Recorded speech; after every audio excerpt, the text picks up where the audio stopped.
Class my name is Sadaf Tayyab. उम्मीद करती हूँ आप खैर वाफियत से होंगे।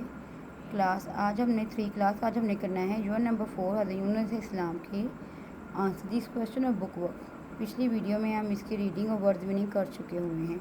Let's start. Okay class, page number 21 पे हैं comprehension focus. Answer the following question.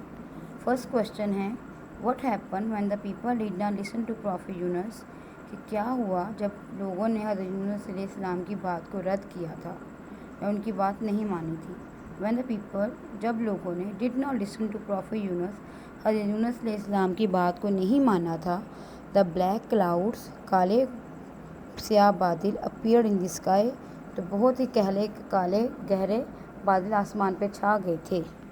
Next question है वाई डिड प्रॉफिट यूनुस अलैहिस्सलाम जंप इनटू द सी, हज़रत यूनुस अलैहिस्सलाम ने समंदर में छलांग क्यों लगाई थी। According to the decision of the people in the boat या कश्ती में मौजूद लोगों के फैसले के मुताबिक हज़रत यूनुस अलैहिस्सलाम जंप इनटू द सी, हज़रत यूनुस अलैहिस्सलाम ने पानी में छलांग लगाई थी। क्वेश्चन नंबर 3 की तरफ आते हैं। व्हाट डिड प्रॉफिट यूनुस अलैहिस्सलाम realise was inside the whale stomach, Hazrat Yunus अलैहिस्सलाम को किस चीज़ का एहसास हुआ था जब वो वेल की मैदे में थे। हज़रत यूनुस अलैहिस्सलाम में realise wills inside the stomach of the whale that, Hazrat Yunus अलैहिस्सलाम को मछली के पेट में या वेल के पेट में इस चीज़ का एहसास हुआ that he had left the city without Allah पर अल्लाह's परमिशन, अल्लाह ताला की इजाज़त के बगैर ही अपना शहर छोड़ा था, इसलिए अल्लाह ताला ने उनको इस तरह की सज़ा दी है। लास्ट वाला क्वेश्चन है विच दुआ डिड प्रॉफिट यूनुस अलैहिस्सलाम decide to ask for forgiveness from Allah, Yunus अलैहिस्सलाम ने कौन सी दुआ की थी अल्लाह ताला से अपनी माफ़ी मांगने के लिए। क्लास आप इसकी सुन भी चुके होंगे, आप अरबी में भी सुनेंगे। ला इलाहा इल्ला अंता सुब्हानका इन्नी कुन्तु मिनज़ ज़ालिमीन, ये इसकी अरबी है, और उसका उर्दू जो इंग्लिश ट्रांसलेशन वो ये है।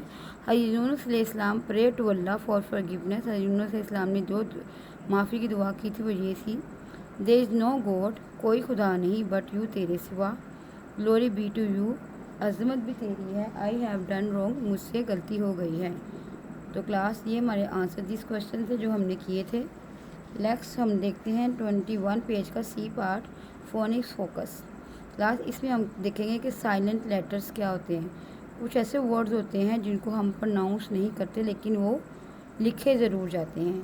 अब ये जो पैराग्राफ है इसमें आपको नज़र आएंगे WRATH, रेथ, इसमें W साइलेंट है। रोंग में भी W साइलेंट होता है। रैप में W साइलेंट है। राइट में W साइलेंट है।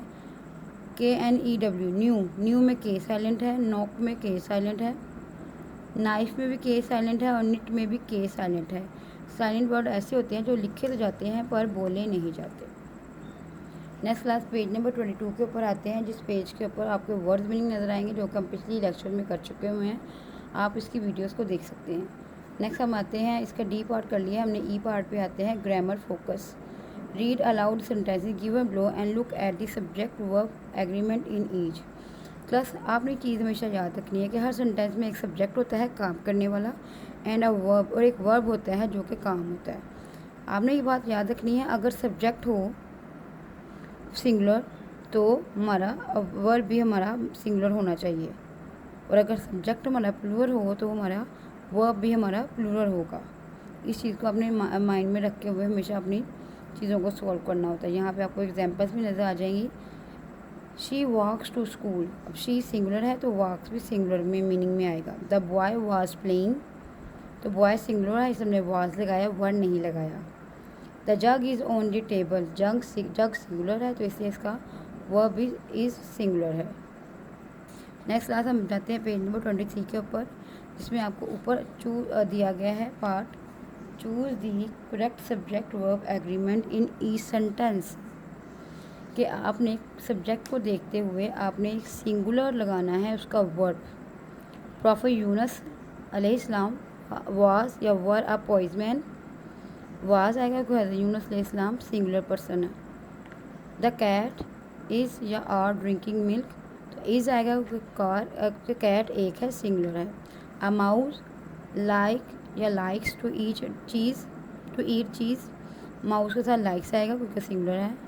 ये एस लगाने की वजह से सिंगुलर नहीं होता, बस हमने इसे प्रेजेंट इंडेफिनिट टेंस में किया हुआ है।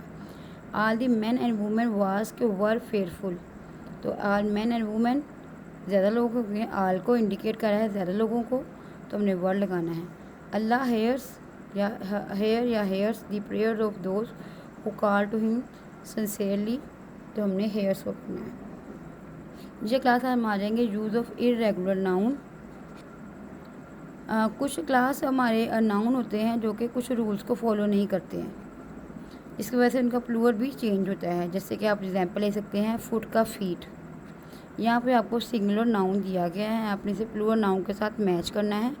मैन को मैन, वो मैन को वो मैन, टूथ को टीथ, चाइल्ड को चिल्ड्रन और माउस को माइस के साथ। यानी कि आप इसका देखेंगे कि बाद से वो सिंगुलर को प्लूरल बनाने के लिए हम सिर्फ एस या ई एस लगा देते हैं, लेकिन इसमें हमने सिंगुलर को प्लूरल बनाने के लिए टोटल ही प्लूरल का जो फॉर्म थी वो चेंज हो गई थी।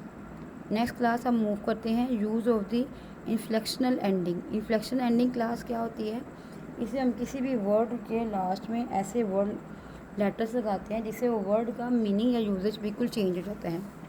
नीचे आपको एग्जांपल्स की बहुत ज़्यादा नज़र आ जाएंगी। नाउन है कैट, तो कैट्स बन जाए, बॉक्स को बॉक्सेस। वर्ब है हेयर को हेयर्स बना दिया, गो को गोस बना दिया। एडजेक्टिव में बिग था, बिगेस्ट बना दिया, ग्रेटेस्ट बना दिया है।